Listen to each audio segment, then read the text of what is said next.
नमो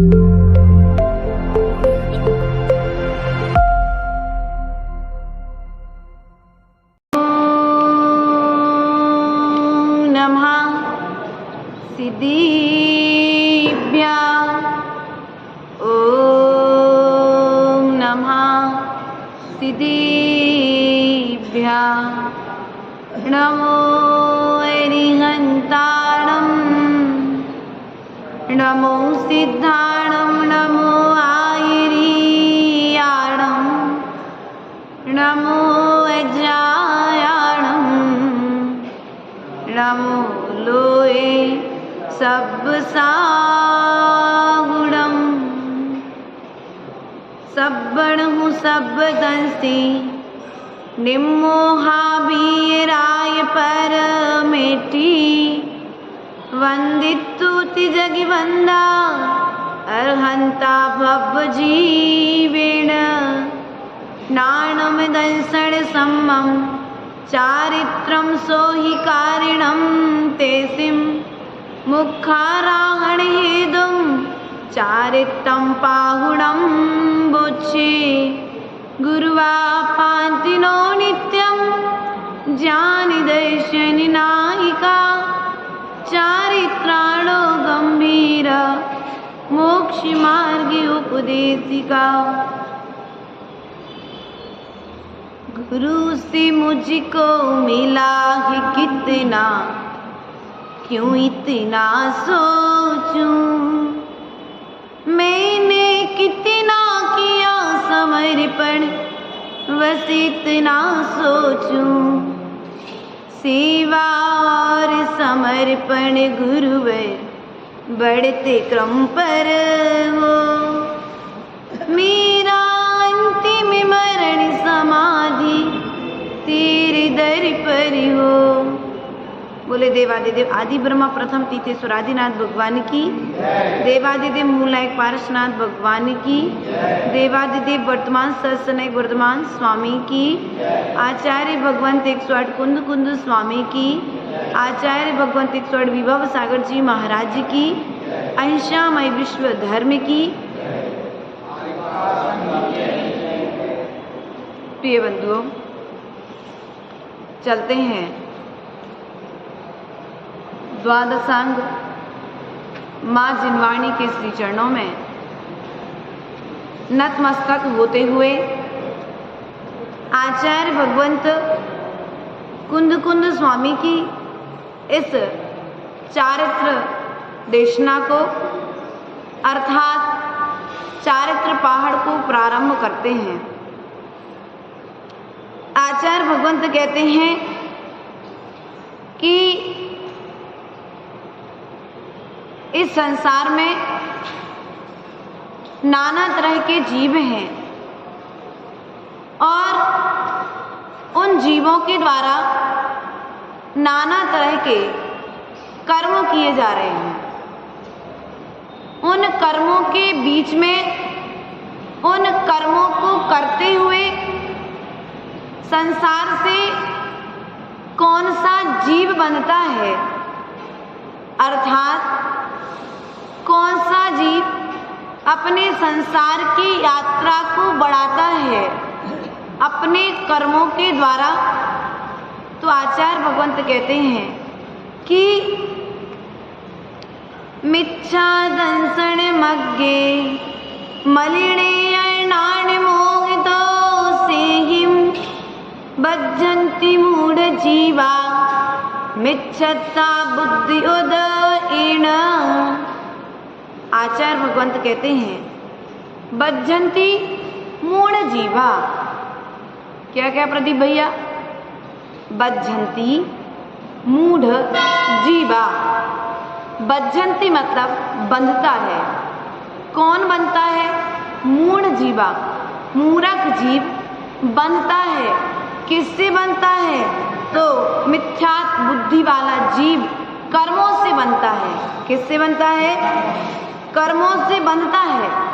और जो जीव कर्मों से बनता है वह जीव संसार में रहता है। क्या कहा? संसार में कौन रहता है? जो कर्मों से बनता है। हम संसार में क्यों हैं? क्योंकि कर्मों से बंधे हुए हैं। जिन्होंने कर्मों को छोड़ दिया है या अपने पुरुषार्थ के बल पर कर्मों को से छूटे हैं, छोड़ा है, ऐसे जीव सिद्धालय में जाकर के विराजमान है। कहाँ पर विराजमान है? यह सभा भी समोषण की तरह हो सकती है। हो सकती है? नहीं हो सकती? हो सकती है। क्यों? यहाँ पर आकर के यदि हम कर्मों से छूट रहे हैं तो यह सभा ही आपकी समोषण सभा है। यह प्रवचन सभा तो है ही, लेकिन साथ में यहाँ पर बैठ करके उन तीर्थंकर भगवान की दिव्य ध्वनि का रसास्वादन हमने उसी विशुद्धि के साथ किया। क्या हम यह सोच करके प्रवचन ना सुने कि यह प्रवचन सिद्धश्री दे रही है? हम यह सोच कर के प्रवचन ना सुने कि यह विभव सागर जी की ग्रंथ से प्रवचन हो रहा है? हम यह भी सोच कर के प्रवचन ना सुने कि यह कुंद कुंद स्वामी ने लिखा था?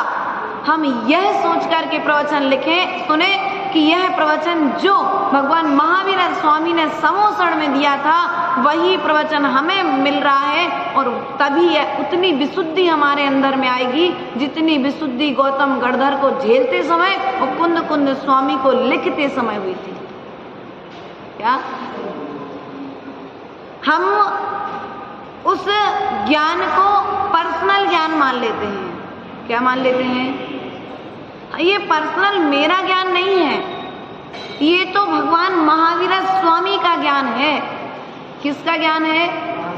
इसलिए इस ज्ञान को लेते समय और हमको देते समय कर्म का बंध नहीं होगा, अर्थात कर्म की निर्जरा ही होगी। विजय भैया, अजित भैया, ध्यान में आ रही बात? करना क्या है हमें? हमारे अंदर में एक मिथ्यात्व बुद्धि जो है, पर में राग द्वेष करने की जो बुद्धि है, आचार्य भगवंत कहते हैं जहां पर राग होगा, क्या होगा? जहां पर राग होगा वहां पर बोलना पड़ेगा। क्या होगा?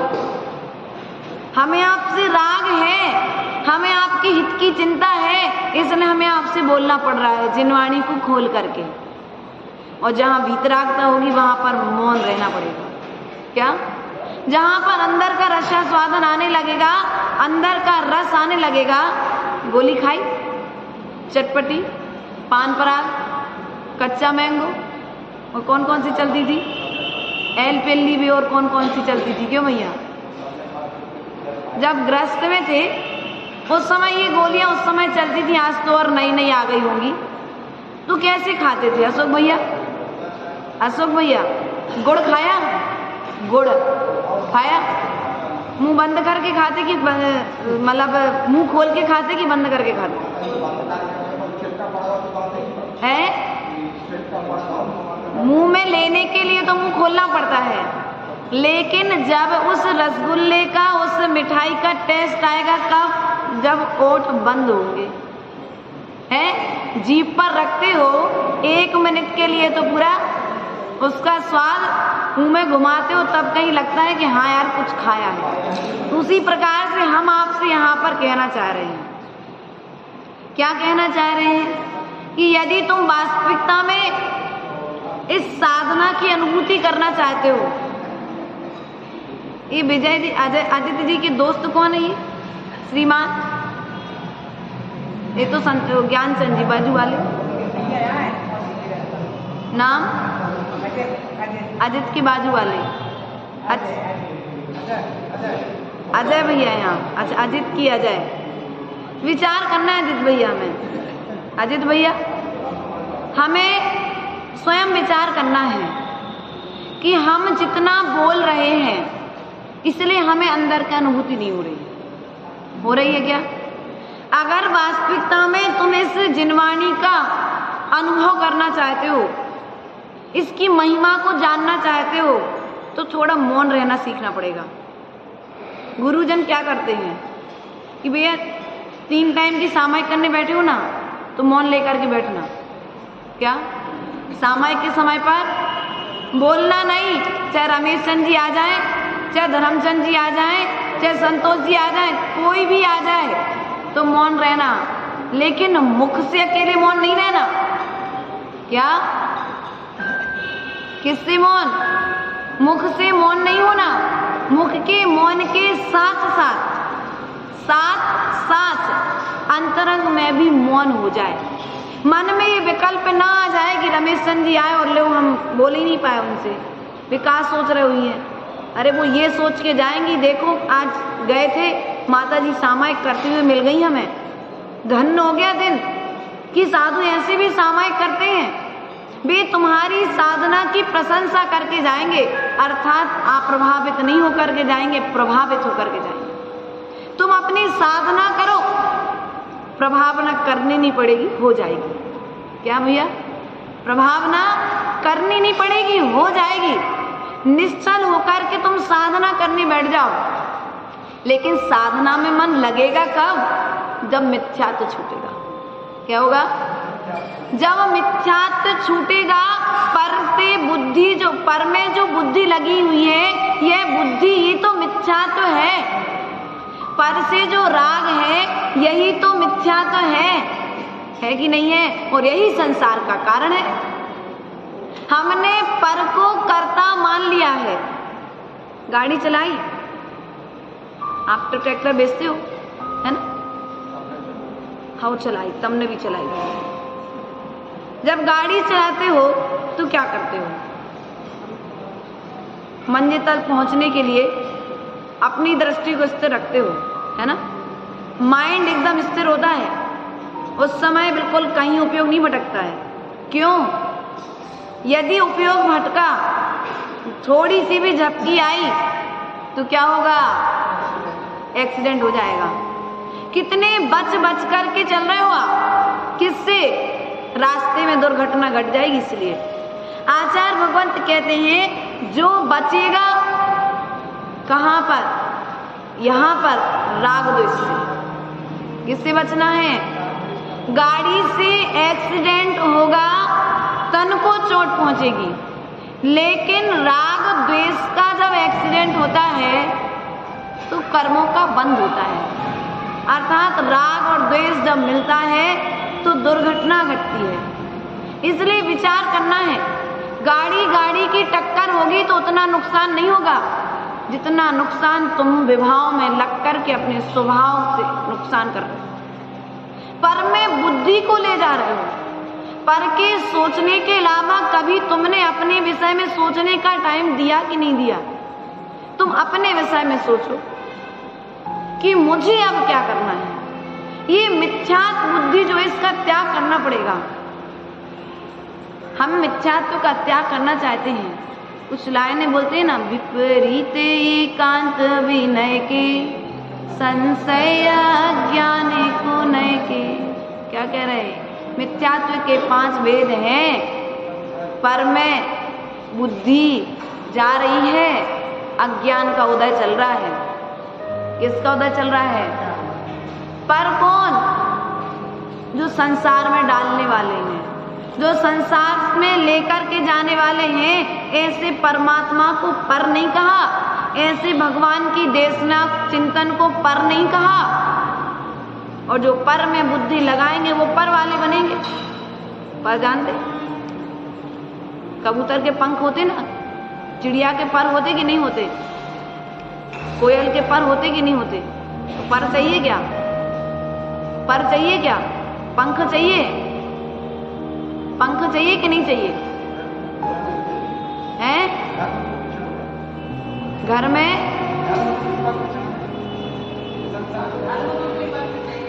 धर्म रूपी पंख चाहिए आपको। विचार करिए, धर्म रूपी पंख चाहिए है तो धर्म करना पड़ेगा। क्या?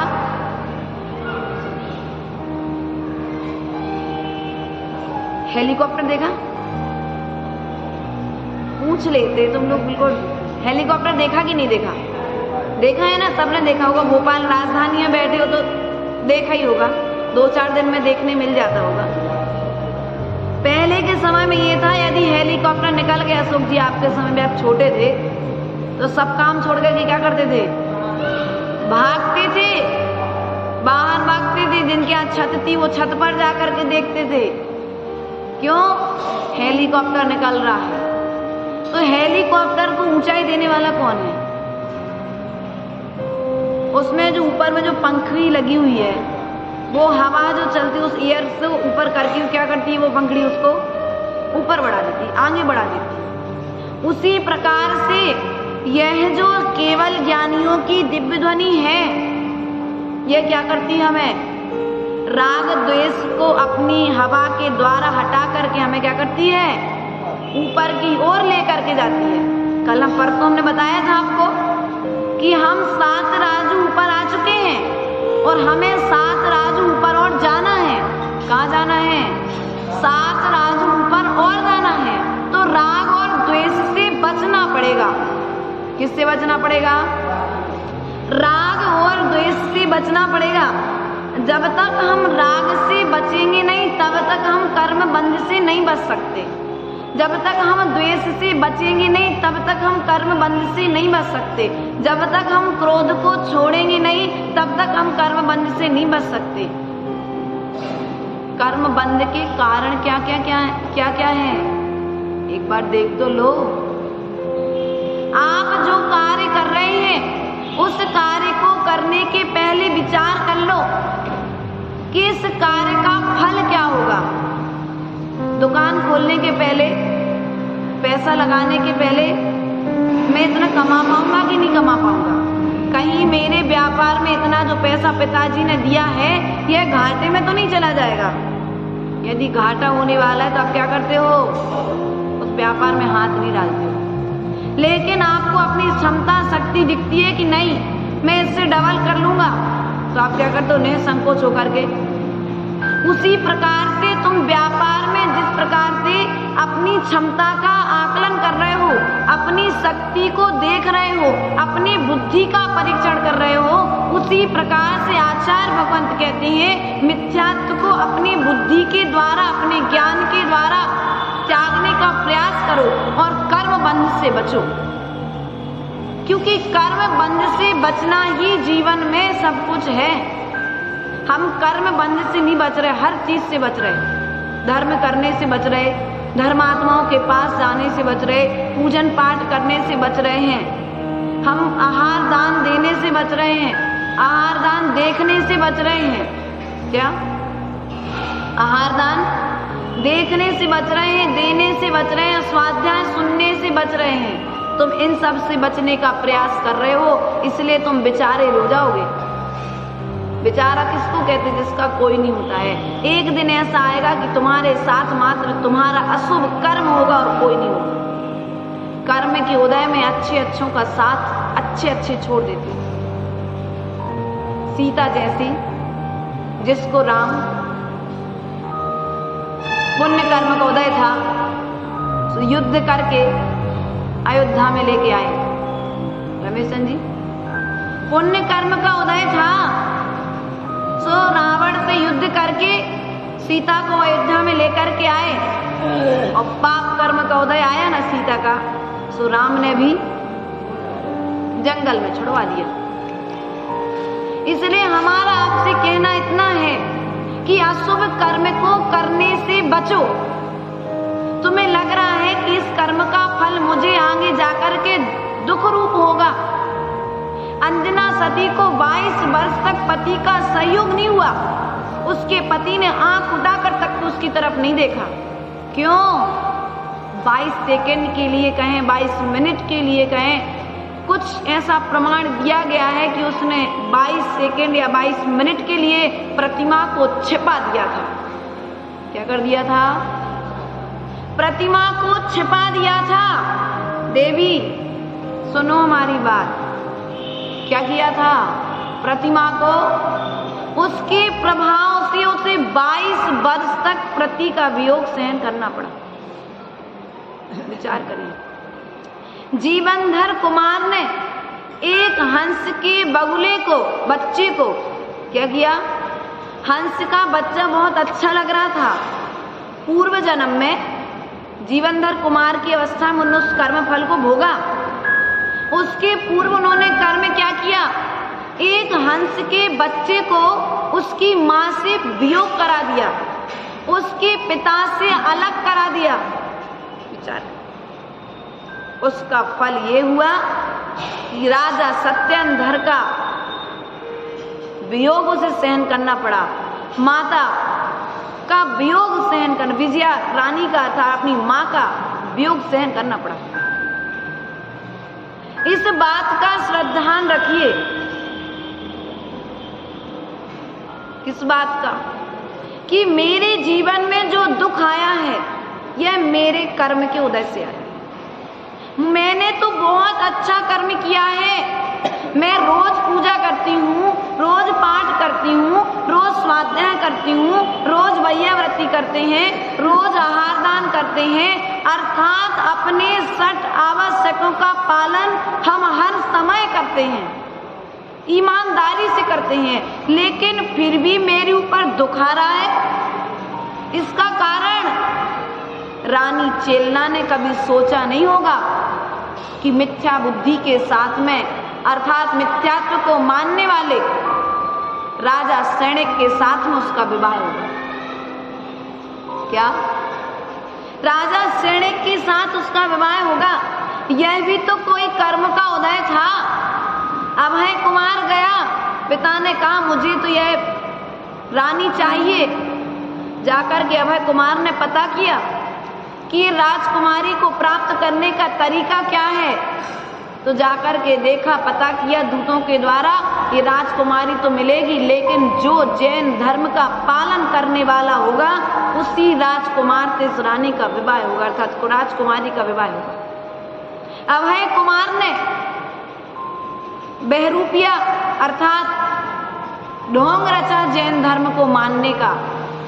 जैन धर्म का पूरा आचरण बनियाओं से वहां पर सीखा, सेठों से, और पहुंच गया राजगृह नगर में, जहां पर रानी चेलना अपनी बहनों के साथ में थी, और राज मंदिर में जाकर के स्थान मिल गया, और इस तरह से ढोंग रचाया कि उन्हें लगा कि वास्तविकता में इनके बराबर तो धर्म करने वाला कोई होगा ही नहीं। ठग तो लिया, लेकिन कहीं ना कहीं वो कर्म भी उदय में आकर के उसे भोगना पड़ा कि नहीं भोगना पड़ा। इसलिए हमारा आपसे कहने का तात्पर्य है, आज आप मिथ्यावादियों में की प्रशंसा कर रहे हैं, कर रहे कि नहीं कर रहे? कहीं ना कहीं मुख से तो निकल ही जाती है मिथ्या गुरुओं की, मिथ्या शास्त्रों की और मिथ्या देवों की प्रशंसा। वहां जाओ तो 1 मिनट में काम हो जाता है, और यहाँ तो खूब 108 विधान भी कर लो फिर भी काम नहीं होता है। क्यों नहीं हो रहा काम? क्योंकि अभी श्रद्धान तुम्हारा वहां पर लगा हुआ है, यहाँ पर तो तुम कर रहे हो मात्र क्रिया। एक बार की बात है, एक व्यक्ति बीमार था, उसे बहुत इलाज कराया, बहुत डॉक्टरों से दिखाया, लेकिन उसे विश्वास था कि जिस डॉक्टर ने मुझे बचपन में देखा था मुझे उसी डॉक्टर की दवाई लगी और किसी की नहीं लग सकती। ऊपर में माता पिता बड़े बड़े डॉक्टरों को दिखा रहे हैं, लेकिन इलाज नहीं हो रहा है, दवाई नहीं लग रही है। कारण मन में तो ये रखा हुआ है कि वो ही दवाई देंगे तभी हमारा सब कुछ सही होगा। हजारों की लाखों की दवाई करवा दी, लेकिन फिर भी फायदा नहीं हुआ। क्यों? विश्वास किस पर है तुम्हें? उसी प्रकार से तुम मंदिर आ रहे हो, मंदिर में बैठ रहे हो, धर्म सभा सुन रहे हो, सब कुछ कर रहे हो, लेकिन फिर भी आपके लिए मिथ्यात्व से आप नहीं बच पा रहे हो। कारण संशय। क्या संशय है? अभी पूर्ण रूप से विश्वास नहीं है, होगा या नहीं होगा। हम विधान तो कर रहे हैं, शांति धारा की बोली तो ले ली हमने, लेकिन पता नहीं तबीयत ठीक होगी कि नहीं होगी। इससे अच्छा उपाय क्या है? एलोपैथिक दवाई में अभक्ष होती है, तत्काल तो बीमारी दब जाती है, लेकिन बाद में फिर बड़े रूप में उखड़ करके आती है। सर्दी खांसी किसी को हो तो एक गोली दे दो, ठीक हो जाएगा, उतने समय तो ठीक हो जाएगा, लेकिन वो बुखार भरा रहेगा। क्या रहेगा? भरा रहेगा, जड़ झट से नहीं जाएगा। और आयुर्वेदिक दवाई 15 दिन खाने के बाद असर करेगी, लेकिन 15 दिन खाने के बाद असर तो करेगी, लेकिन फिर जड़ से मिटा देगी। क्या कर देगी? जड़ से रोग का नाश कर देती है।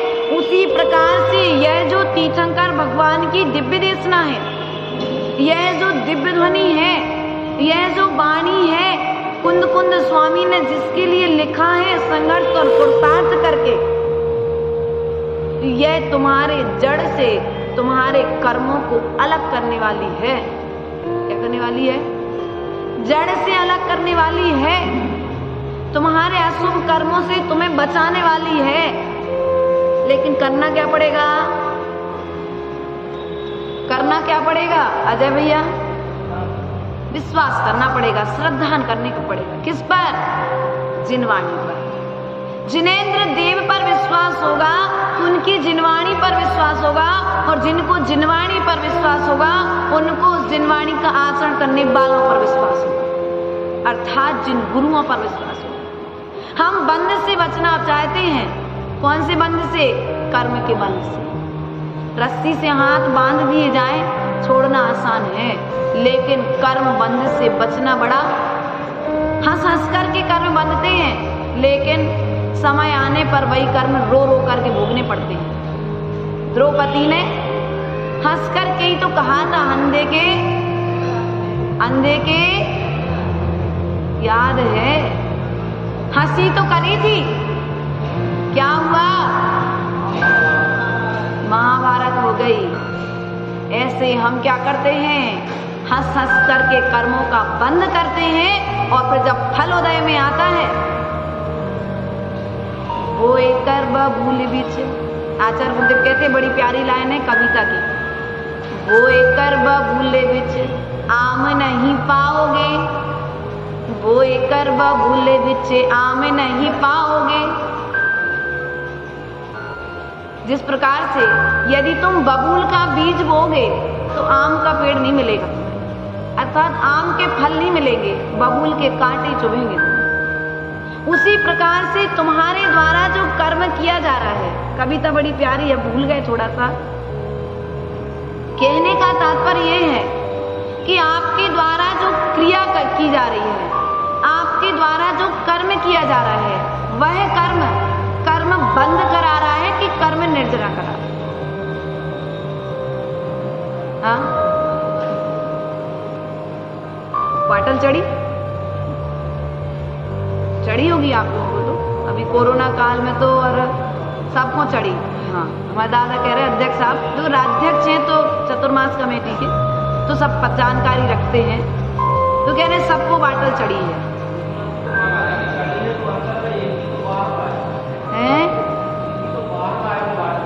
अच्छा, बाहर आए थे। सुनो, बॉटल देखिए आप लोगों ने, बॉटल जब चढ़ती है तो एक एक बूंद उसमें से ज्यादा तेज नहीं करते, उसका जो ड्रॉप दवाई जाती है उसका बटन तेज नहीं करते, बिल्कुल एक एक बूंद। अगर कोई हैवी वाली दवाई डालते तो और उतना सा 500 ग्राम पानी 1 घंटे में, 1.5 घंटे में, और कोई ज्यादा सीरियस वाला तो 2 और 3 घंटे तक में जाता है। क्यों? ऐसा क्यों? एक जितना हैवी इंजेक्शन उसमें डाला है उतनी स्लो बॉटल चलाते हैं। यदि नॉर्मल इंजेक्शन है, सर्दी खांसी या कोई नॉर्मल बीमारी के लिए, तो तेज कर देते हैं, तो आध घंटे में भी बॉटल, 15-20 मिनट में भी बॉटल पूरी हो जाती है। उसी प्रकार से तुमने जो अशुभ कर्म किए हैं, क्या किए हैं? अशुभ कर्म किए हैं, तो उनको हटाना है। ऐसा तो है नहीं छोटे छोटे किए हैं, बड़े बड़े रूप में कर्म किए हैं। तो हम आपसे ये नहीं कहते कि आप बड़ा काम करो। जिस प्रकार से वो पानी एक एक बूंद जाकर के व्यक्ति के शरीर को स्वस्थ बना रहा है, उसी प्रकार से आपके द्वारा जो क्रियाएं की जा रही हैं, बड़ी बड़ी नहीं, छोटी छोटी क्रियाएं। क्या? छोटी छोटी क्रियाओं में सुधार कर लो। आप क्या कर लो?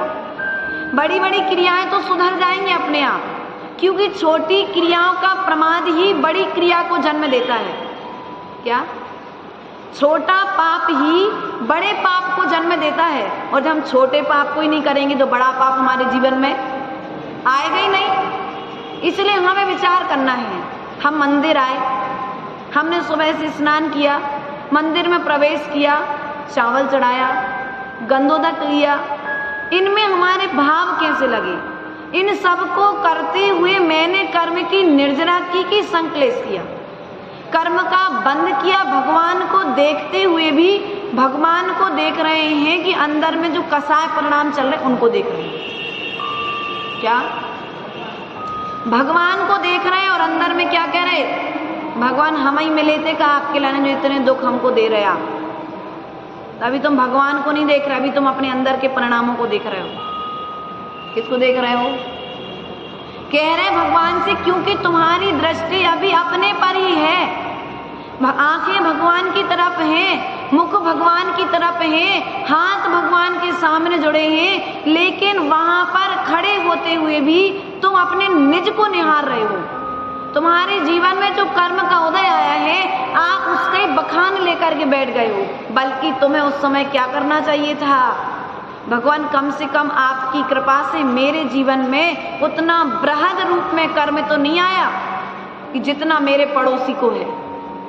रहने के लिए अच्छा घर मिल गया, पति पैसे वाला मिल गया, आज्ञाकारी संतान मिल गई, खाने को सुबह टाइम अच्छा भोजन मिल रहा है, पहनने को अच्छे कपड़े मिल रहे हैं। अब क्या चाहिए तुम्हें? इसके अलावा कुछ चाहिए?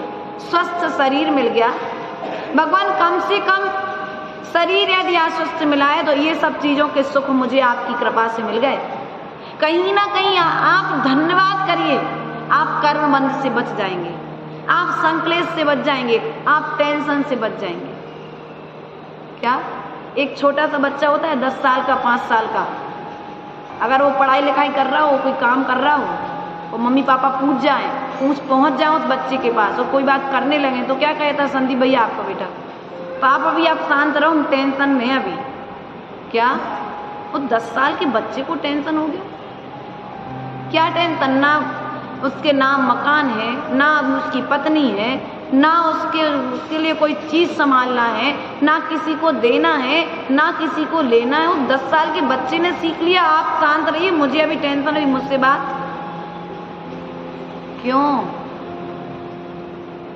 क्यों यह सब कुछ उसके मुख से निकल रहा है? विचार करिए। कहीं ना कहीं उसने हमारे मुख से ये शब्द सुने हैं, तब उसके मुख से निकल रहे हैं, और जो मुख से निकल रहा है वह संस्कार बन रहा है। क्या मुख से निकल रहा है उस चीज का संस्कार बन रहा है कि नहीं बन रहा है? इसलिए प्रतिपल विचार करिए। मेहंदी लगवाई? कह तो दो, अच्छे हंस के कह दो, थोड़ा सा लगवाई कि नहीं लगवाई?